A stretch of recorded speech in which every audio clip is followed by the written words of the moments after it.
Hello बच्चा party, कैसे हैं आप सभी। तो चलिए आज हम इलेक्ट्रोस्टैट का एक नया टॉपिक शुरू करते हैं जिसका नाम है इलेक्ट्रिक फील्ड। तो इलेक्ट्रिक फील्ड है क्या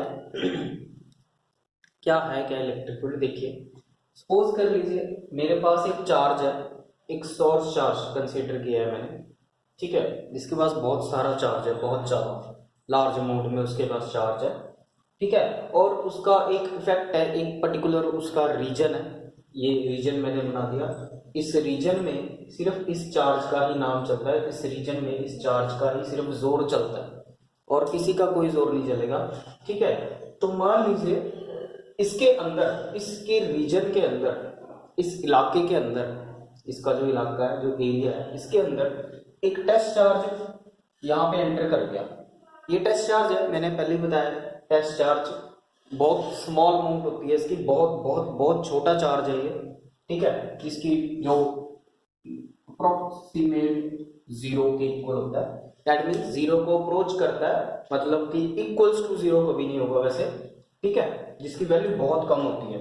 तो क्या हुआ, जब इस टेस्ट चार्ज ने इसके रीजन में घुसने की कोशिश करी या इसके रीजन में एंटर किया ये, तो क्या हुआ यहाँ पे, तो ये चार्ज, ये जो टेस्ट चार्ज है वहां पे फोर्स एक्सपीरियंस करेगा, और वो फोर्स कितनी एक्सपीरियंस करेगा, F is equals to q naught into e, इतनी फोर्स वो एक्सपीरियंस करेगा, F is equals to q naught into e, ठीक है।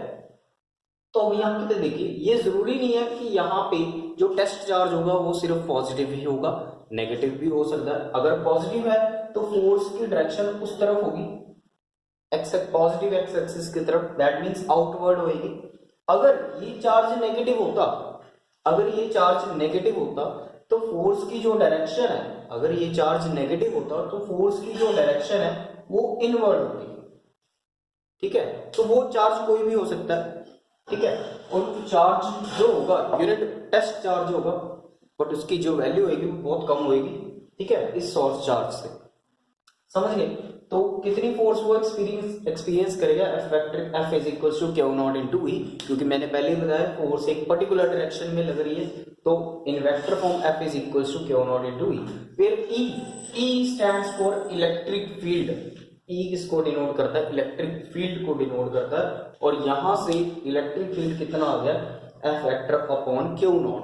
तो इलेक्ट्रिक फील्ड क्या है, force experienced bye, force experienced by unit positive test charge, force experienced by unit positive test charge is called electric field, clear। तो ये यहाँ पे इसकी इलेक्ट्रिक फील्ड की डेफिनेशन आ गई, force experienced by unit positive test charge, that means इस test charge की वजह से जितनी भी फोर्स एक्सपीरियंस होगी उसको हम क्या बोलेंगे, इलेक्ट्रिक फील्ड बोलेंगे। और फोर्स जो है उसकी डायरेक्शन डिपेंड करेगी टेस्ट चार्ज के ऊपर, दैट मींस ये अगर टेस्ट चार्ज यहाँ पे पड़ा है तो फोर्स इस डायरेक्शन में लगेगी, मान लीजिए अगर टेस्ट चार्ज यहाँ पे पड़ा है तो फोर्स इस डायरेक्शन में लगेगी, टेस्ट चार्ज यहाँ पे पड़ा, फोर्स इस डायरेक्शन में लगेगी, ठीक है। तो कहीं पे भी टेस्ट चार्ज हो, कहीं से भी आ रहा है, कहीं से भी आ रहा है, चारों तरफ से कहीं से भी आ रहा है, तो जिस डायरेक्शन से वो आ रहा है तो उस डायरेक्शन में फोर्स अप्लाई हो जाएगी, ठीक है। और वो फोर्स कौन लगाएगा, ये सोर्स चार्ज लगाएगा, और वो एक्सपीरियंस कौन करेगा, ये टेस्ट चार्ज एक्सपीरियंस करेगा वो फोर्स, ठीक है। तो ये उसका मैथमेटिकल एक्सप्रेशन हो गया। और हमको पता है जहां पे डायरेक्शन की बात हो रही है तो ऑब्वियसली है वो इलेक्ट्रिक फील्ड क्या है, वो एक वेक्टर क्वांटिटी होगी, ठीक है। तो यहाँ पे उसका मैंने ऐसा यूनिट आपको बता दे, ऐसा यूनिट इस क्या है उसका, न्यूटन पर कूलम, क्योंकि हमको पता है फोर्स का जो ऐसा यूनिट क्या होता है, न्यूटन, और चार्ज का जो ऐसा यूनिट है वो क्या है, कूलम, तो उसके यूनिट क्या बन गई, न्यूटन पर कूलम। तो चलिए हमारा जो नेक्स्ट टॉपिक है electric field due to a point charge. इसका मतलब कहते हैं इस पॉइंट चार्ज के कारण कितना इलेक्ट्रिक फील्ड होगा, तो वो हम फाइंड आउट करेंगे। तो मान लीजिए हमारे पास जो पॉइंट चार्ज है वो ये वाला है, क्यू हमारे पास क्या है, ये क्यू जो है ये क्या है, पॉइंट चार्ज है, पॉइंट चार्ज। और इस पॉइंट चार्ज की वजह से, इस पॉइंट चार्ज की वजह से यहाँ P पॉइंट पे कितना इलेक्ट्रिक फील्ड होगा ये हम फाइंड आउट करेंगे, ये हम प्रूव करके दिखाएंगे, ठीक है। तो मैंने क्या करा, ये पॉइंट चार्ज मैंने ले लिया और यहाँ पे पी पॉइंट के ऊपर एक टेस्ट चार्ज मैंने कंसीडर कर लिया। टेस्ट चार्ज मैंने यहाँ पे ले लिया क्योंकि मैंने वहां पे इलेक्ट्रिक फील्ड फाइंड आउट करना है। अब हमको पता है भाई जहां पे हमने इलेक्ट्रिक फील्ड फाइंड आउट करनी है उसके लिए मेरे को कौन सा चार्ज चाहिए, एक टेस्ट चार्ज चाहिए होगा जिससे मैं पता लगा सकूं वहां पे इलेक्ट्रिक फील्ड कितनी है। ठीक है, और दोनों के बीच का मैंने डिस्टेंस भी ले लिया से आर। क्लियर। अब क्या होगा, ये भी, ये जो पॉइंट चार्ज हमने लिया ये पॉजिटिव पॉइंट चार्ज है और जो हमने टेस्ट चार्ज लिया है वो भी क्या है, यूनिट पॉजिटिव टेस्ट चार्ज है। ठीक है, अब ये वाला जो चार्ज है ये चार्ज इसके ऊपर फोर्स लगाएगा। ये वाला जो चार्ज है ये पॉइंट चार्ज इस टेस्ट चार्ज के ऊपर फोर्स लगाएगा। ऑब्वियसली है दोनों पॉजिटिव है तो दोनों में क्या होगी, force of repulsion, repulsive force लगेगी क्योंकि ये वाला चार्ज इस चार्ज को पुश करेगा उस तरफ, इस तरफ क्या करेगा, पुश करेगा। तो ऑब्वियसली है तो इलेक्ट्रिक फील्ड का डायरेक्शन कहां होगा, तो ऑब्वियस इलेक्ट्रिक फील्ड का डायरेक्शन भी इस तरफ होगा,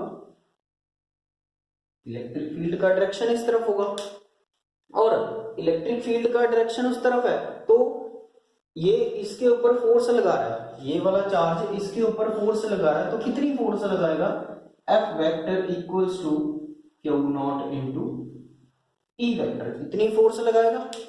अभी हम चुप कर चुके हैं इलेक्ट्रिक फील्ड में, कितनी फोर्स लगाएगा, F vector equals to q not into E vector, इतनी फोर्स अप्लाई करेगा, इतनी फोर्स लगाएगा। ठीक है, ये टेस्ट चार्ज जो है इतनी फोर्स एक्सपीरियंस करेगा वहां पे और वहां पे मैंने आपको इलेक्ट्रिक फील्ड की डायरेक्शन भी बता दी क्योंकि फोर्स इस तरफ लग रही है तो ऑब्वियसली इलेक्ट्रिक फील्ड की डायरेक्शन भी उस तरफ होगी।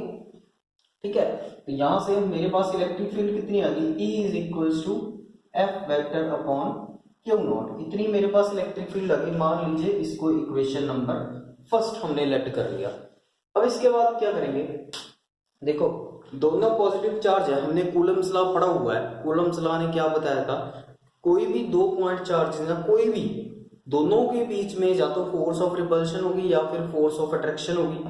कोई भी दो पॉइंट चार्जेस हैं, दोनों चार्जेस एक दूसरे के बीच में अपने बीच में या तो अट्रैक्टिव फोर्स एक्सपीरियंस लगाते हैं या फिर रिपल्सिव फोर्स लगाते हैं एक दूसरे के बीच में। ठीक है, तो यहाँ पे भी ये दोनों पॉइंट चार्ज है तो दोनों के बीच में फोर्स ऑफ रिपल्शन लग रही है क्योंकि दोनों पॉजिटिव चार्ज है। ठीक है, तो अकॉर्डिंग टू कूलम्स लॉ हमने पढ़ा हुआ है। Now according to Coulomb's law, तो अगर कूलम्स लॉ की बात करें तो F vector equals to 1/4 pi epsilon not q into q not upon r square into r cap, इतनी फोर्स लगेगी। ठीक है, दोनों चार्जेस के बीच में जो फोर्स लग रही है वो फोर्स कितनी है, ये कूलम्स लॉ की फोर्स। ठीक है, तो मान लीजिए इसको इक्वेशन नंबर सेकंड मैंने लेट कर लिया। ठीक है, तो ये मेरे पास इक्वेशन नंबर सेकंड आ गई। तो अब क्या करेंगे, इसके बाद हम फोर्स हमारे पास इतनी है, इलेक्ट्रिक फील्ड इतनी है, तो सेकंड को फर्स्ट इक्वेशन में पुट कर देंगे। तो क्या किया हमने, electric field E vector equals to, ये फोर्स की वैल्यू यहां पे पुट कर दीजिए, तो 1/4 pi epsilon not q into q not upon r square into r cap upon, ये क्यू नॉट भी बड़ा है यहाँ पे 1 अपॉन क्यू नॉट, तो ये क्यू नॉट के साथ तो ये क्यू नॉट कैंसिल हो गया, तो इलेक्ट्रिक फील्ड हमारे पास कितना आ गया, तो 1/4 pi epsilon not q upon r square into r cap, इतना हमारे पास इलेक्ट्रिक फील्ड आ गया और यही इलेक्ट्रिक फील्ड हमने फाइंड आउट करना था। ठीक है, क्योंकि आर कैप यहाँ पे क्या रिप्रेजेंट कर रहा है, आर कैप डायरेक्शन को रिप्रेजेंट कर रहा है। ठीक है, तो अगर हम इन केस मैग्नीट्यूड का लिखें, इन मैग्नीट्यूड का अगर हम केस लिखें तो यहाँ पे E is equals to 1/4 pi epsilon not q upon r square, तो हमारे पास जो इलेक्ट्रिक फील्ड आएगी इतनी आएगी। ये क्या है, मैग्नीट्यूड की इन मैग्नीट्यूड में जो इलेक्ट्रिक फील्ड होगी इतनी होगी। अगर आपको वेक्टर फॉर्म में बतानी है तो ये वाली है, ये वेक्टर फॉर्म में है, ये मैग्नीट्यूड में, ठीक है। क्योंकि हमको पता है इस यूनिट कैप का अगर मैं मैग्नीट्यूड दूं, यूनिट कैप का जो मैग्नीट्यूड होता है वो 1 के बराबर होता है, ठीक है। तो इसकी वैल्यू कितनी आ गई, 1 आ गई। तो ये हमारे पास इलेक्ट्रिक फील्ड आ गई। और हमको पता है जो इलेक्ट्रिक फील्ड है वो इनवर्सली प्रोपोर्शनल है डिस्टेंस के, it is E proportional to 1/r², ठीक है। जितना ज्यादा इलेक्ट्रिक फील्ड होगा उतना ही डिस्टेंस कम होगा बीच का, ठीक है। जितना इलेक्ट्रिक फील्ड ज्यादा होगा उतना चार्जेस के बीच का जो डिस्टेंस होगा वो कम होगा, ठीक है। तो ये है हमारा electric field due to a point charge. So I hope this will clear to you. Thank you so much.